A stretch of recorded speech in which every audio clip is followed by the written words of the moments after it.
Thank you, Melissa, for the help with the technology.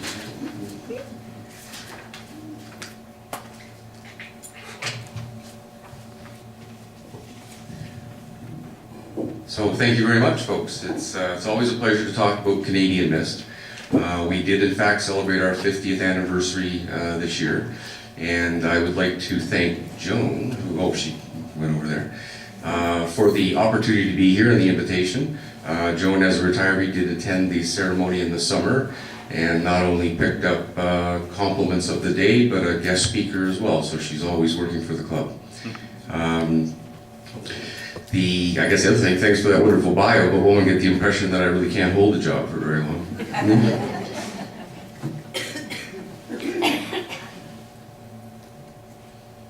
So the distillery operation began in 1967. Thank you. Technology is great, but my order is not.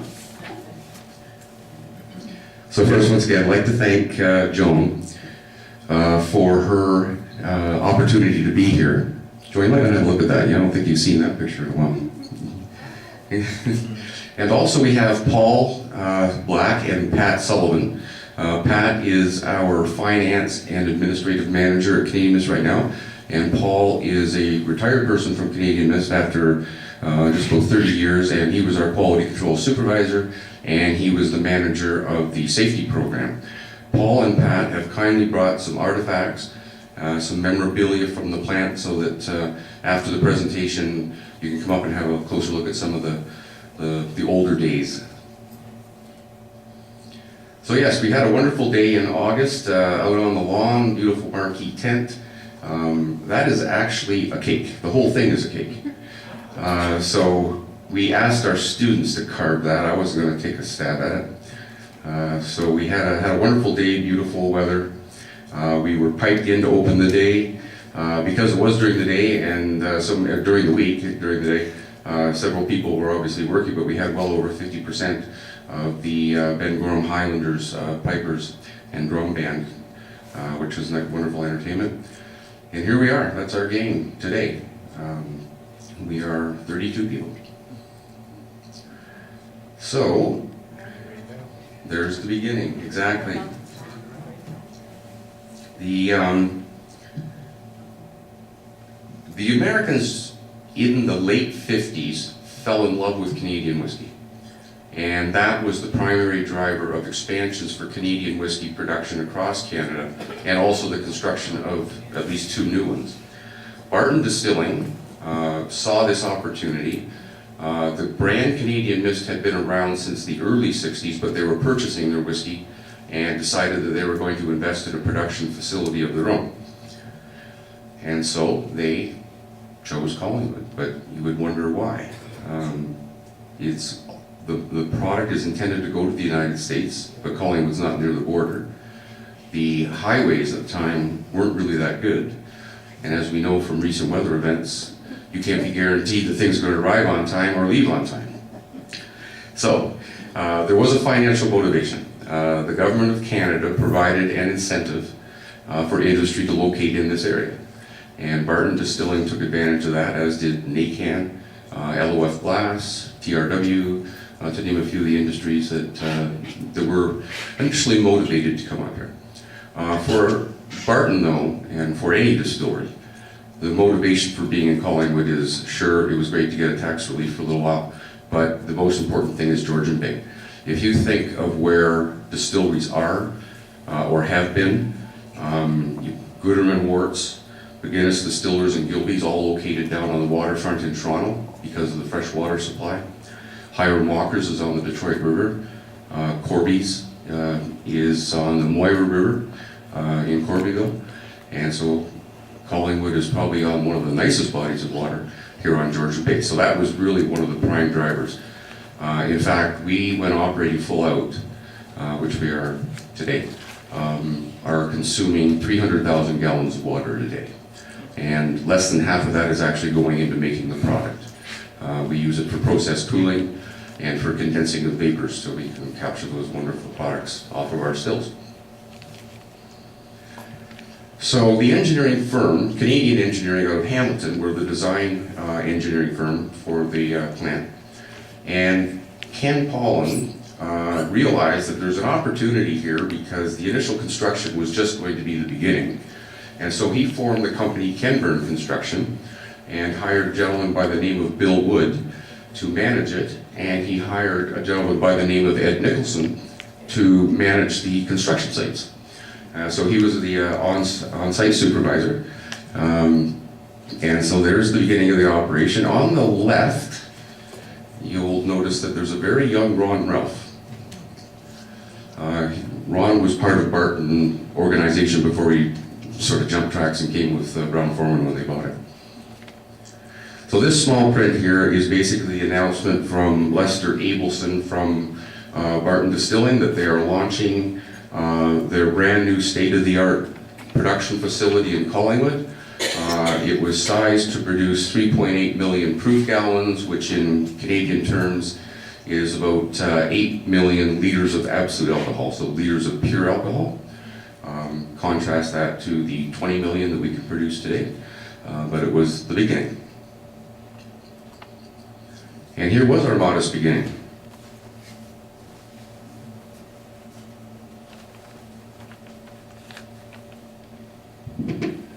So we have the production facility, we have one warehouse, and the blending room.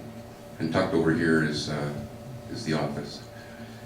And as Melissa said earlier, the area was pretty much swampland. And Ed talks kind of sort of fondly when he did about slogging around in the mess and trying to get the land firmed up and ready to put foundations in.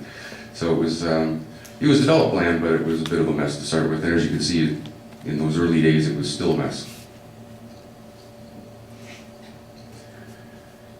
And so as time progressed, we joined forces with Nacan Starch. We were able to get out of the ground first, I guess you could say, a year in advance of Nacan, and as a result, we had our powerhouse built, our steam generation capability, and so they approached us to supply them with steam, and they would return the condensate. And later on in the relationship, we took care of their steep water and dried it along with our distillers' dried grain. So we had a really excellent relationship with Nacan, sharing the cost of the powerhouse. All right, so I'm not going to expect anybody to read this eye chart, but I thought what we talk about is what is Canadian whiskey? And so this happens to be from the Food and Drug Act, and it is the standard of identity for Canadian whiskey. So Canadian whiskey has a few things that are different about it than other whiskeys such as bourbon, Scotch whiskey, or Irish whiskey. In the small print, last one, it says, well, I'll start with it. It'll be a potable distillate, a mixture of potable distillates that obtained from a mash of cereal grain or cereal grain products, saccharified by the diastase of malt and fermented by the action of yeast. It will be aged at small wood, meaning you can't build a huge wooden room and put your whiskey into it and expect that you're going to get a matured product out of that. It has to be in a barrel, which is 51 gallons, small wood. It's going to conform with the standards of the Excise Act of Canada, which is the legislative body that licenses us and oversees us. It must be produced in Canada, as bourbons must be produced in the United States, and Scotch and Scotland and Ireland. And the one thing that we add on is the last item. It may contain caramel or flavoring. And that is why Canadian whiskey is what it is. And it's probably the reason why the Americans like the idea of moving over to it in a very huge way in the late 50s, 60s, 70s. The caramel is there only for color adjustment. There's no flavor in the caramel. Caramel is basically burnt molasses, and it's very concentrated brown color. But it does offer nothing to the blend other than uniform color, because maturation is not perfect barrel to barrel. But the flavoring part is where we stand apart. We can add other spirits and come up with a variety of different blends that create a variety of different market opportunities. Whereas a bourbon is a product that comes off the still, it goes in the barrel, what comes out of the barrel is your product. A single malt Scotch, same thing. There's no blending going on, although there are blended products in all these categories, but the primary category of Scotch and Irish whiskey and bourbon is to basically take your distillate, mature it, bottle it, sell it. Whereas what we do is we make individual spirit components, mature them separately, and then blend them at the end of the line. And we can blend them in various different ways, so we can have different formulations and different flavor profiles. So that is basically the sort of like the reason why we're different. The Puritanists are not too impressed with we Canadians with respect to the heresy of blending flavors into your whiskey. But we do it. So in 1971,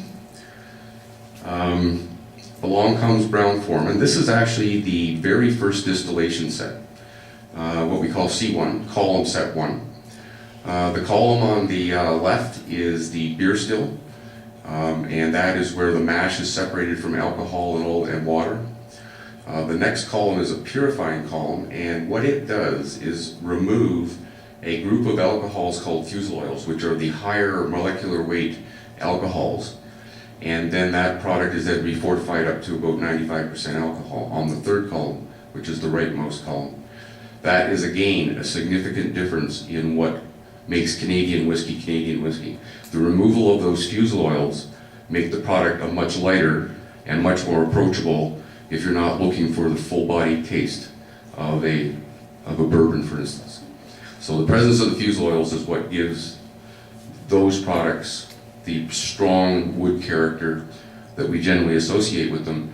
And with Canadian whiskey, we have dropped the level of fusel oils significantly, leaving some in for the need for the flavor profile, but in the process making a lighter whiskey, which has an appeal, and certainly did have an appeal to the folks down in the United States back in the late 50s and beyond.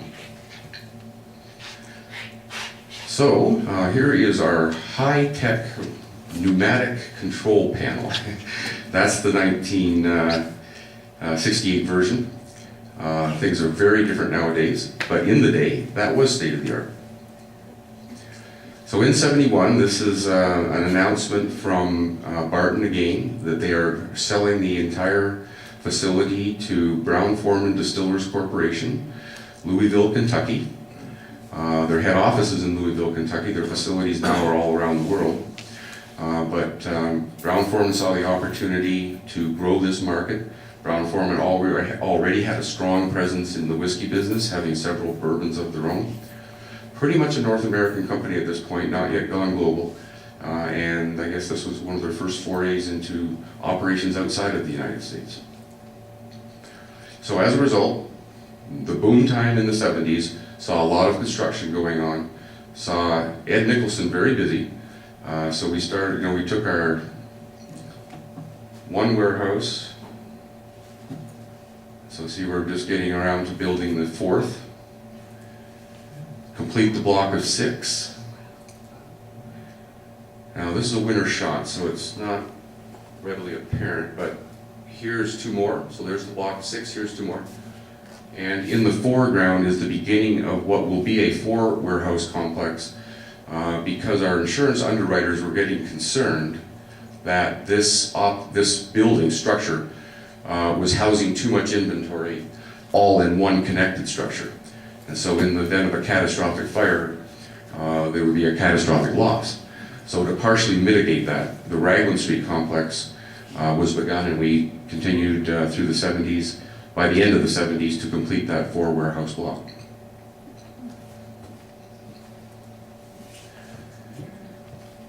And in an effort of environmental stewardship, and quite frankly, I just can't imagine how we ran from 68 to 77 without this device. But this is the installation of a scrubber unit, and what it does is it takes the gases that come off of the dryers, because we do produce a co-product with the spent grain, the part that's not alcohol, and that box sitting on the roof horizontally is a scrubber which cleans up the vapors, and that's the stack that we see today. that is putting out vapor, okay, not smoke, we're putting out vapor. We have very good control over our odor. In fact, we have been able to modify the operation so that the dryers are running at about a third the temperature they were back in the day. So we're not even making the odor to any significant degree anymore. As a matter of fact, our inlet temperatures are about 350 degrees, so more like baking a cake, as compared to closer to 1,000 degrees back in the older days. And here's the product. This is a modern shop, but this is the Distillers dried grain. So it is basically evaporated and tumble dried in one of our 2 dryers, and it goes out daily. And it is a cattle feed supplement primarily, a little bit of swine, but mostly cattle. And the reason why it is such a great product for a farmer is we have basically taken all of the starch out of the kernel of corn, or of the grain, all the grain. We've converted that to alcohol, but everything else is getting a free ride through our system. So as a result, we have enriched protein, fat, and fiber. Primarily the protein is what the farmer is interested in. So this is a rich protein product that lends itself quite readily to the feed rations for cattle.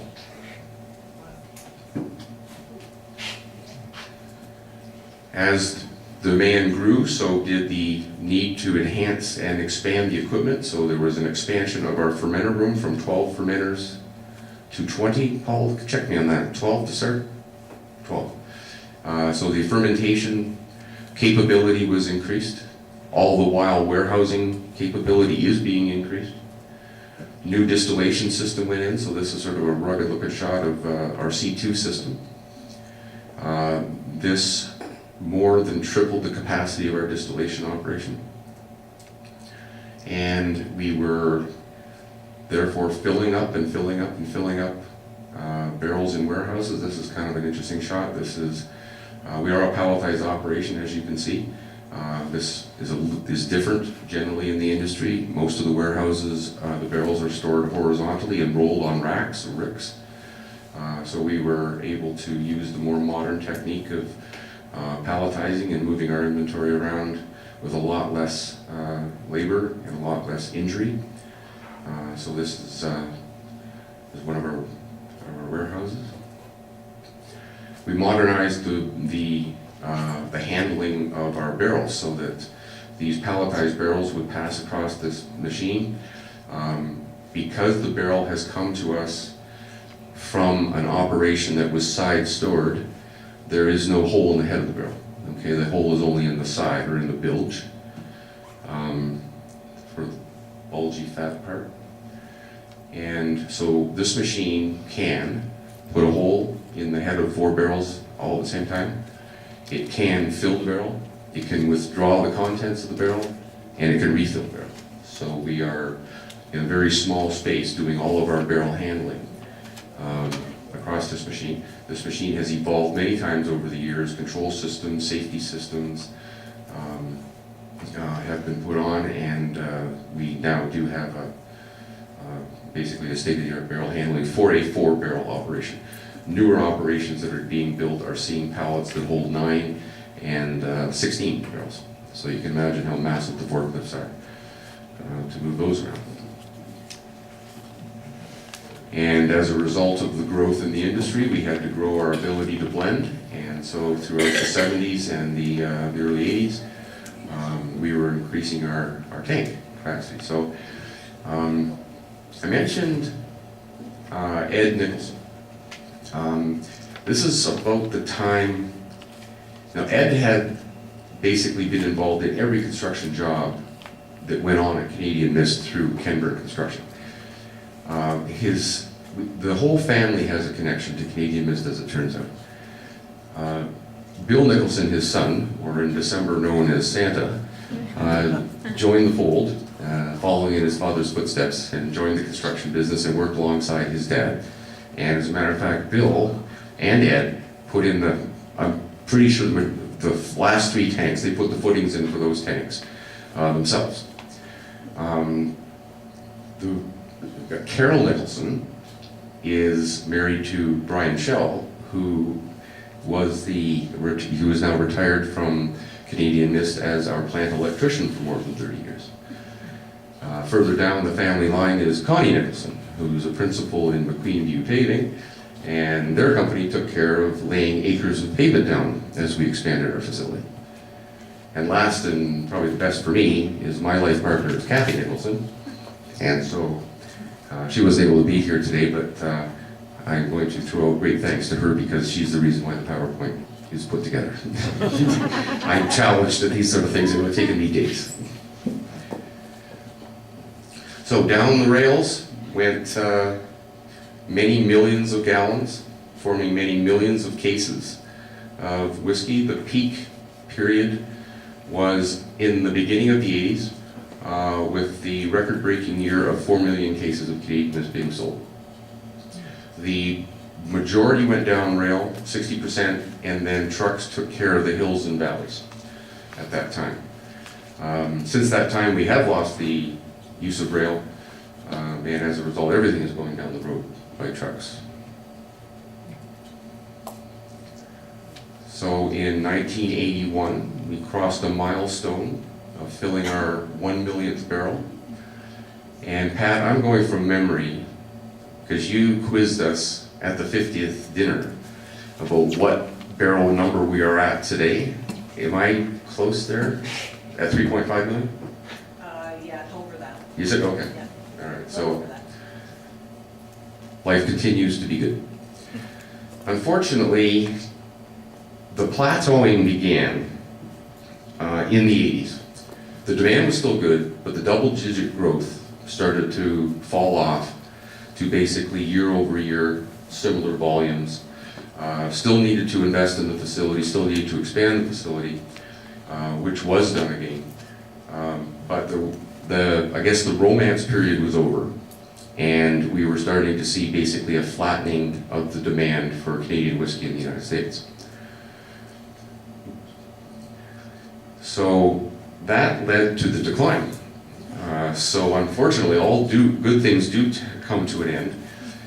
The category where whiskeys reside are called the brown goods, and in the 90s, the white goods started to surge in their popularity, being vodka, scotch, and gin. And if you can think of some of those premium vodkas that hit the market, Absolute, Grey Goose, Kettle Creek, huge profit margins for a vodka, especially when you can make it today and sell it tomorrow. No investment in time, like 3 years or more. So that drew away from the brown good category of the Canadian whiskey category. All along that time as well, the ready-to-drink category was being developed, so coolers were hitting the market, and as a result, more of the consumers were swinging over to a new and fresh product. And as a result, we ended up going from flat-out 7-day operations to a comfortable 5-day operation, which is where we are today. We are still a very substantial brand, but barely half of what we were in the past.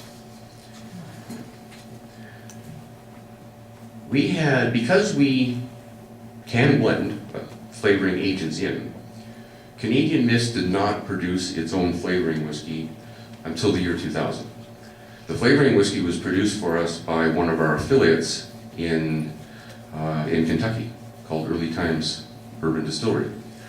And so the amount of flavoring whiskey that was allowed to go into the blend, which is only 9%, was maxed out by that flavoring agent that was produced and matured for us by our Brown-Forman affiliate Early Times. The decision was made to bring that function up to Collingwood, the production of flavoring whiskeys. This project was called New Horizons. We had a big launch. You can see Ken was there to give us a cry. The mayor congratulated us on our new effort, and Harold Ferguson, our plant manager, is standing beside Mayor Geddes in the background. What this entailed was probably the most significant expansion of the plant ever. We had to increase our storage capabilities, so we put some more silos in. We put in a new milling system. We had to modify our distillation operation to include a vessel called a doubler, which is a purifying vessel, and it's also made completely out of copper, because copper is meant to scavenge sulfur products from the distillate and purify it. Copper also is sacrificed in the system, it gets eaten. So actually this vessel's due to be replaced next year. It gave us 17 good years, 18 good years, I guess, by the time it will be replaced. We were able to go to what was then the state-of-the-art control system. So we weaned ourselves off of pneumatic instruments and joined the electronic world. And here we are today. So we are, as I mentioned earlier, 32 folks. I've been there 36, just about, and that's not a long time. I'm still fourth on the seniority list. Being around for 40 years is pretty common in our company in Brown-Forman. As a matter of fact, Brown-Forman itself has been around since 1870, and we routinely see retirement notices of people who have put in 40-year plus careers with Brown-Forman. So, this particular warehouse is M. Sorry. That's the last one we built. That was built, it began construction in '82, and I know it because that's when I came to the company. That's when Harold Ferguson pulled me in and said, we're going to build another warehouse and you are going to run the project.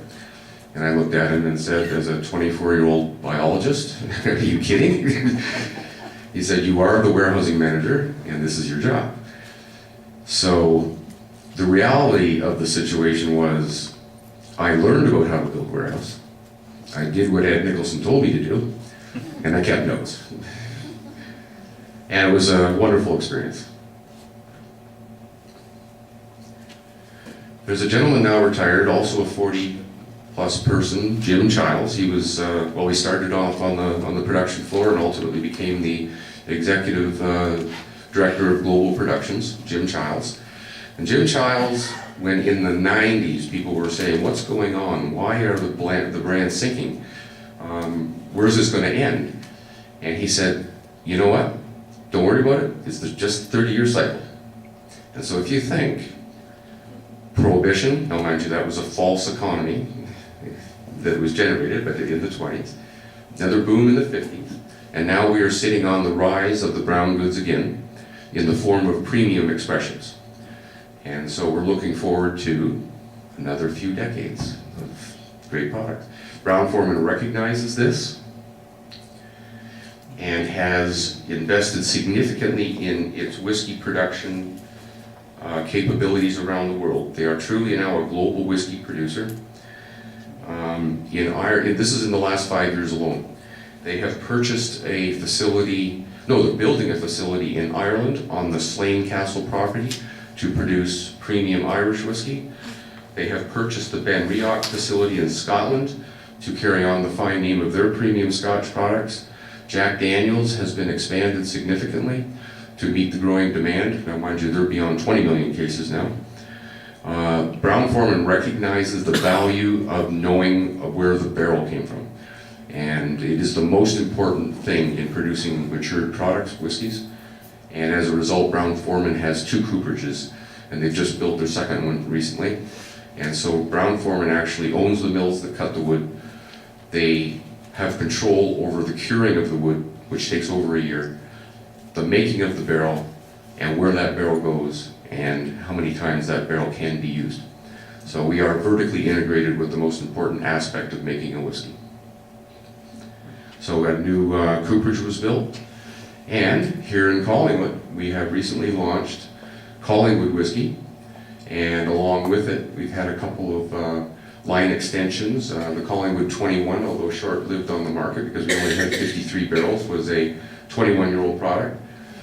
Currently on the shelf is another expression that we're calling the Georgia Bay Collection, so you can look forward to periodic releases of new and interesting products. Doublewood is a premium whiskey. It's a rye whiskey. And we are going to continue to look for new ways to help enjoy life in moderation with our products. We always do say that. we're cognizant of what our products can do in society. With this product, with the Collingwood product, we have partnered with the Lighthouse Restoration Organization, and we are going to be supporting their endeavors to get the lighthouse restored over the next few years.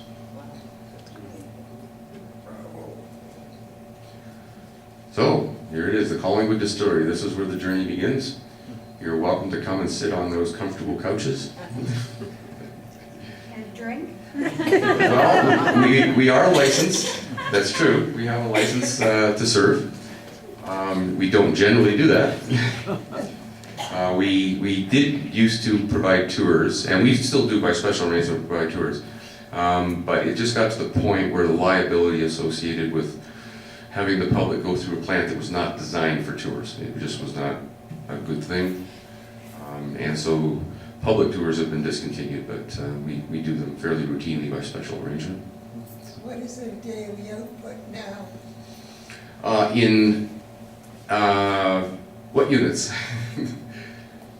Barrels, I would say. Barrels? Yeah.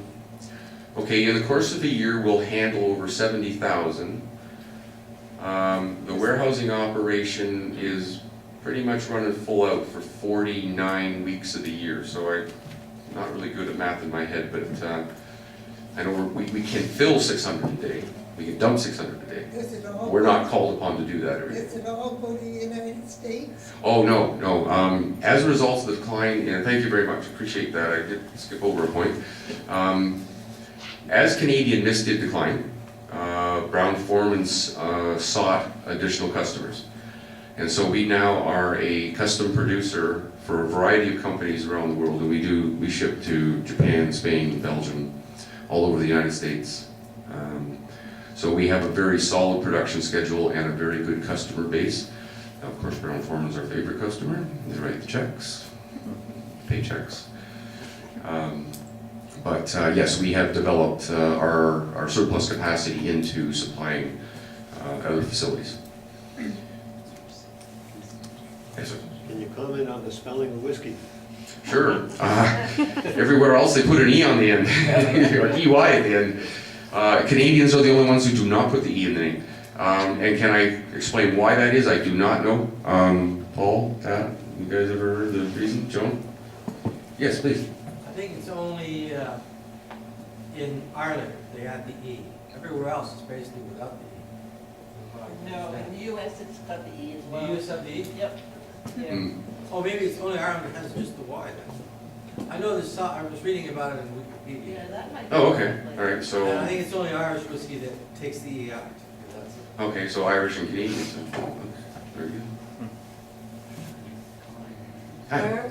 Where are the two cooperages? One is in Louisville, Kentucky, just over by the airport, and the other is in Alabama. So no Canadian wood used? No, our wood is once used, as it stands right now, by Jack Daniels. Oh. So, and now the standard of identity for bourbon whiskey is you can only use the barrel once.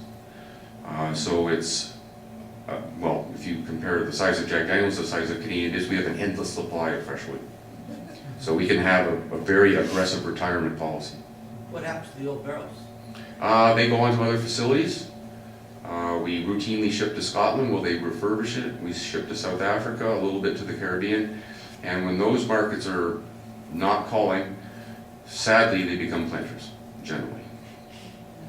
Yes? A very interesting story about the barrels. Ronnie Rell embarked on a program to raise money for minor hockey way back, and what he did was he took those barrels and cut them in half and sold them as planters.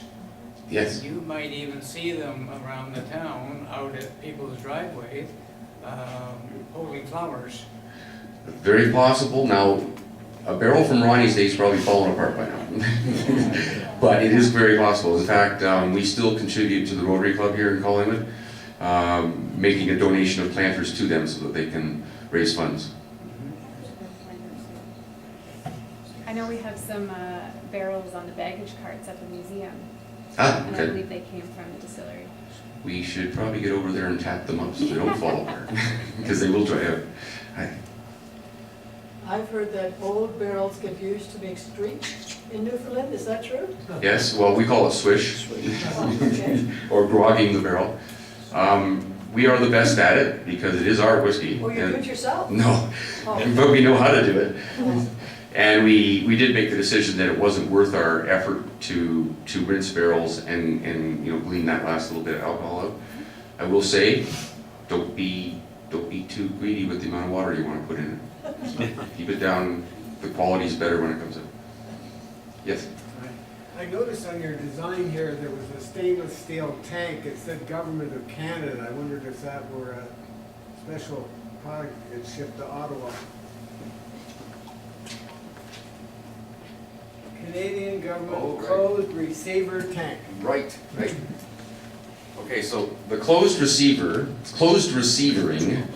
is the test that we do to gauge the new whiskey that's been produced. So whiskey exists in fermenters, whiskey exists in the still house, whiskey exists in bulk storage tanks in the distillery. But it's not declared as production until we closed receiver it, and we do that through the government closed receiver tank. And so that is where we declare that we've made this, and this is where we become liable to the Government of Canada for the taxes associated with it. So it is a, yes. The Collingwood Whiskey, I think, is a superb whiskey. Thank you. And I've read a few American magazines where they have acknowledged Collingwood Whiskey as one of the whiskeys to purchase. I was wondering, how do you determine it has the taste that you want in your whiskey? We have a quality check right back to the first distillation process. So there are checks everywhere along the way over the years, so that there are no surprises when it comes time to dump barrels and assemble the blend. Well, as non-matured whiskey, it doesn't get out of the distillery if it's not up to snuff. When it goes into the barrel in the warehouse, we have one more look at it. 6 months before its earliest dump date, we will take composites from that group of barrels called a bond and evaluate it. And then, of course, as we assemble the blend, we're looking at every component before we use it. Do you have a professional taster come in? Yes. That was my question too. Yes, I guess we could call ourselves professional. We have eight people. Joan will remember. Joan was on the taste panel. Pat was on the panel. We have a group of people who are skilled in all of the nuances of our products. And we set sensory evaluations every day. First thing in the morning, we set all of the products that were made and are being made in the distillery, so the new production, just to make sure things are going well currently. And then as we assemble blends, we're looking at those components as we move it through the process of dumping the base whiskey, adding the flavoring, adding the caramel, until it's ready to be shipped. Yes? Who designed the Collingwood bottle? I think it's just a beautiful design of that Collingwood whiskey bottle. Oh, thank you. It would be the art department in Louisville, Kentucky. So it would be Brown-Forman employees did this. And we have our own art and label design department. I just wondered why you went to it's such a different shape to the bottle, you know, the flat sides and then the rectangular look of it. It's most attractive, and I don't even drink whiskey, but I do like the look of the bottle. You don't think it looks like cognac bottle or something like that?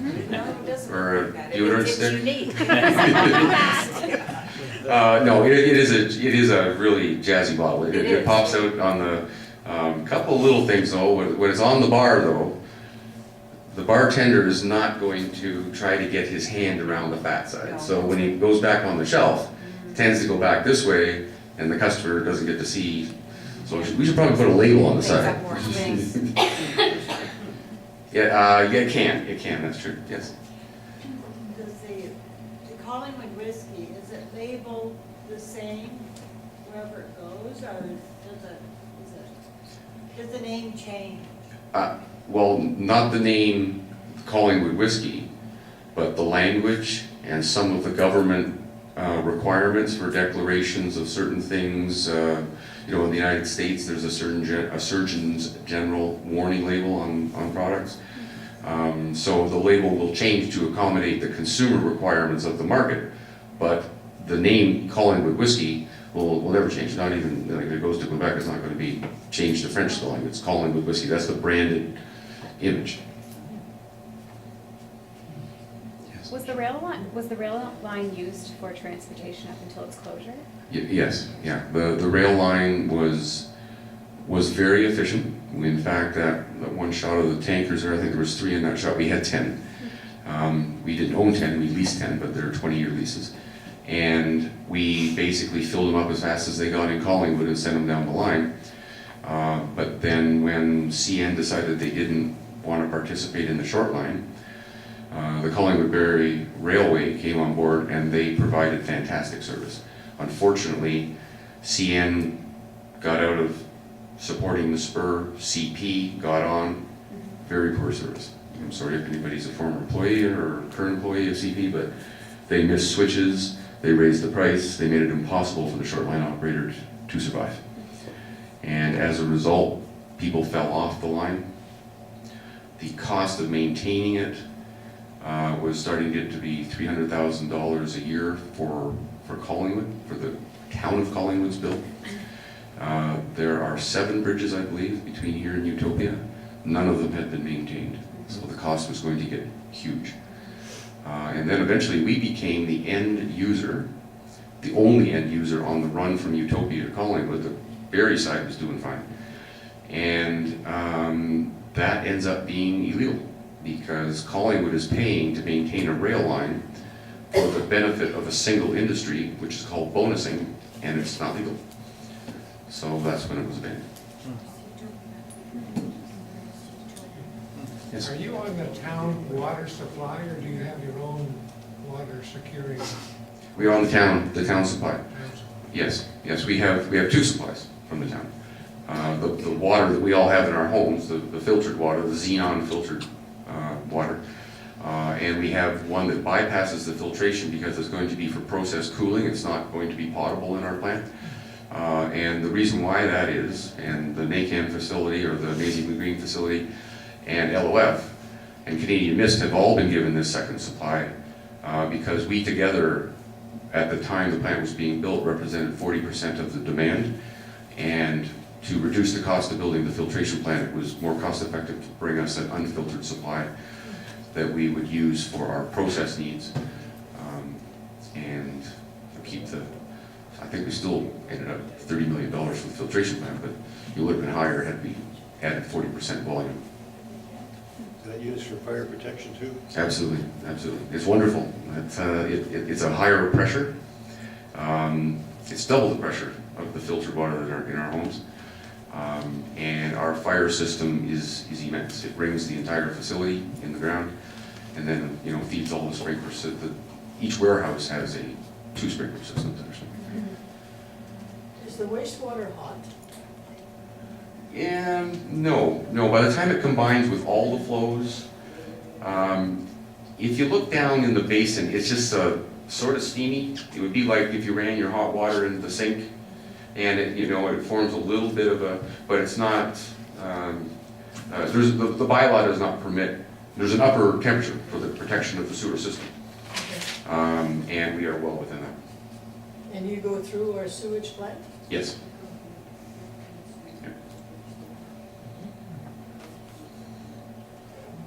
Well, folks, thank you very much. If there's no further questions, I really enjoyed myself. Thank you for the questions. That really makes things so much better.